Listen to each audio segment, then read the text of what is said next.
আপনি কি শিওর আমরা ওয়ার্ল্ড কাপ খেলতে যাচ্ছি? লাস্ট বলে ছক্কাটা সেম আমার নিদাস ট্রফির কথাটা মনে পড়ে গেছে, সেম কাভারের উপর দিয়ে 6। আজকে থেকে খেলা শেষ, বিন্দাস থাকবো। টি-20-র জন্য এটা আইডিয়াল উইকেট না, আমি এটুকু বলতে পারি। ওয়ার্ল্ড কাপের জন্য কিনা এটা আমি জানি না। সরি রংপুর যারা ফ্যান ছিল তাদের জন্য। আপনি কি শিওর আমরা ওয়ার্ল্ড কাপ খেলতে যাচ্ছি? ভিন্ন পরিস্থিতি উইকেট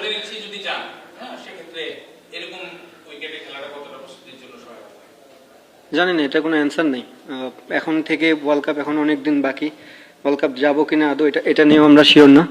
সো টি-20-র জন্য এটা আইডিয়াল উইকেট না, আমি এটুকু বলতে পারি। ওয়ার্ল্ড কাপের জন্য কিনা এটা আমি জানি না। কোয়ালিফায়ার ম্যাচ বেটার উইকেট আশা করছিলাম।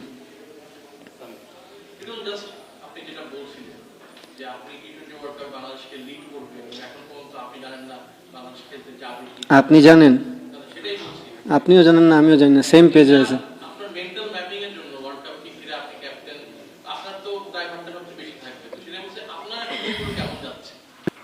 আজকে থেকে খেলা শেষ, বিন্দাস থাকবো রুমে। আর কি, রিকভারি তো দরকার আছে, কারণ অনেক পরিশ্রম গেছে কয়েকটা ম্যাচ কন্টিনিউ, অনেক তাড়াহুড়ার মধ্যে আমরা কোনো ব্রেক পাইনি, প্লাস রিকভারি কোনো টাইম ছিল না। আপনি যখন ইন্টারন্যাশনাল ক্রিকেট খেলেন, একটা গেম খেলেন, দেন ব্রেক পান, রিকভারির সময় থাকে, স্ট্রেংথ অর্জনের সময় থাকে, বাট হোল বিপিএল আমার মনে হয় না কেউ এই সুযোগটা পেয়েছে। স্পেশালি রংপুর টিমটা একদমই পায়নি, কারণ আমরা ব্যাক টু ব্যাক অনেকগুলো গেম খেলেছি। আনফর্চুনেটলি কোয়ালিফায়ার থেকে বাদ পড়ে গেলাম। সরি রংপুর যারা ফ্যান ছিল তাদের জন্য। তাদেরকে আমরা যে প্রত্যাশা তাদের থাকে সবসময়, সেটা পূরণ করতে পারি নাই। এবং এগেন সরি রংপুর ওনারদের জন্য, যে তারা যে আশা নিয়ে আমাকে এই দায়িত্বটা দিয়েছিল, তাদের আশাটাও পূরণ করতে পারলাম না। But at the same time জানি না, যদি ওয়ার্ল্ড কাপ যায় এই ব্রেকটা অনেক কাজে দিবে।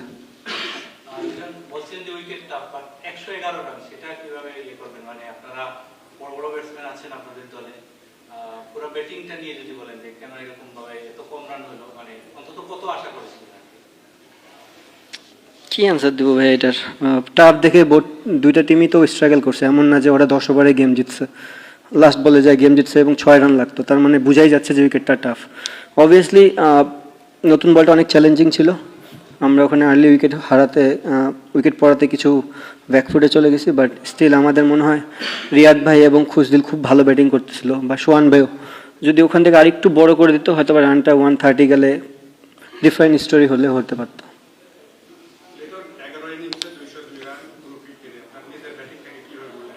খুবই বাজে, খুবই বাজে।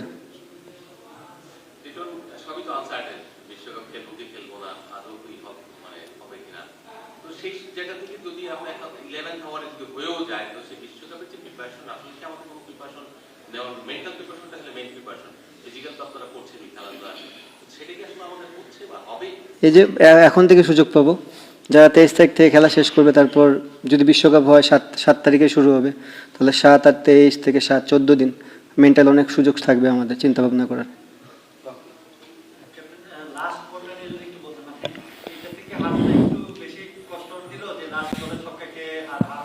না, লাস্ট বলে ছক্কাটা সেম আমার নিদাস ট্রফির কথাটা মনে পড়ে গেছে, সেম কাভারের উপর দিয়ে 6। না ঠিক আছে, এটাই ক্রিকেট, এটাই এইভাবেই জীবন চলে, আপস অ্যান্ড ডাউনস থাকবেই। জিততে পারলে তো ভালো হতো, এখন পারি নাই, কিছু করার নেই।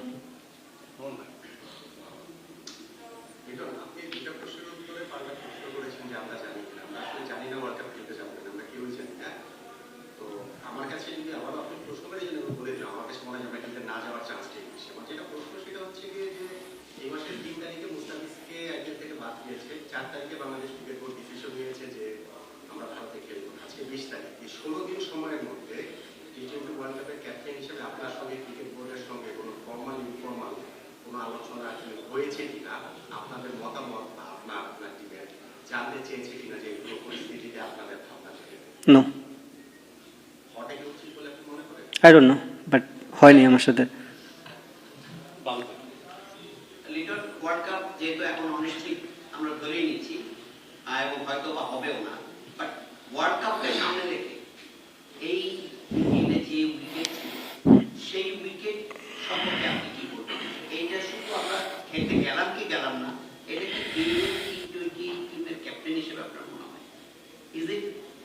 আইডিয়াল ফর টি-20 ব্যাটিং এবং আমাদের ন্যাশনাল টিমের ব্যাটসম্যানদের জন্য এটা কতটা মানে হেল্পফুল তো নাই, কতটা ক্ষতিকর আপনি একদম ক্যাটাগরিক্যালি যদি বলতেন? ফার্স্ট অফ অল আপনি যেটা বললেন যে টি-20 নিয়ে আমরা এখনো জানি না, ওয়ার্ল্ড কাপ নিয়ে, সো এটা প্রসঙ্গই বাদ।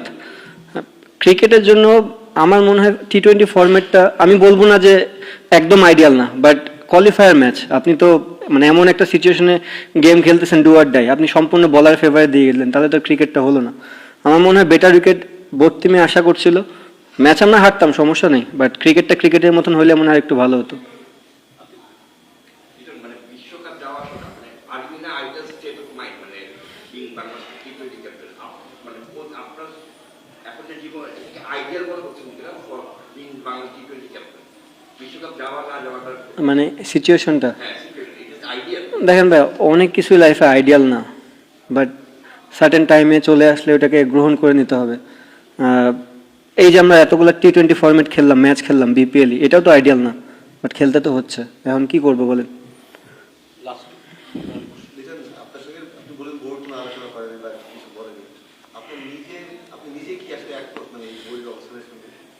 No comment.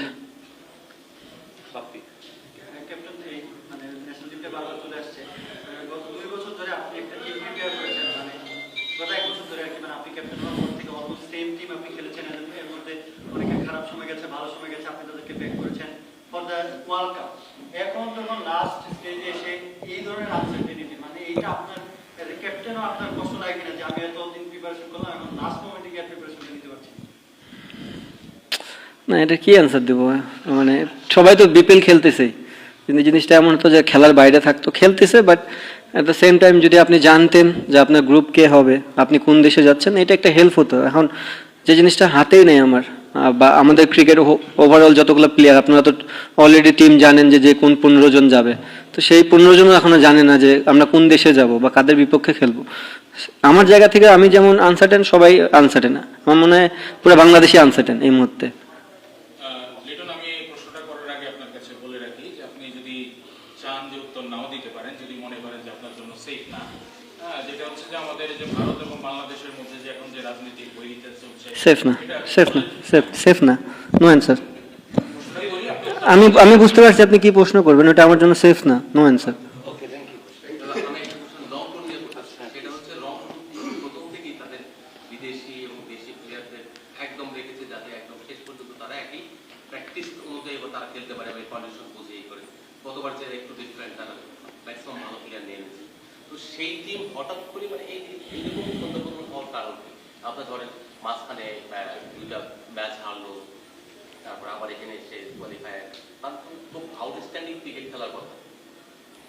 না, অবশ্যই আপনি যদি ওই যে 2 দিন আগে একটা প্রেসে মনে প্রশ্ন করছিল পেন অ্যান্ড পেপারে আমরা অনেক ভালো টিম, তো ক্রিকেট পেন অ্যান্ড পেপারের থেকে ভালো আপনি 22 গজে কতখানি এক্সিকিউশন করতেছেন।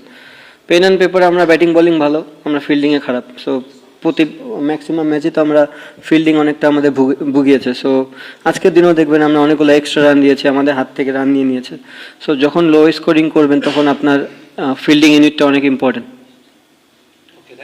থ্যাংক ইউ ভাই, আর মনে কেউ কষ্ট নিন না আমার অ্যান্সারে।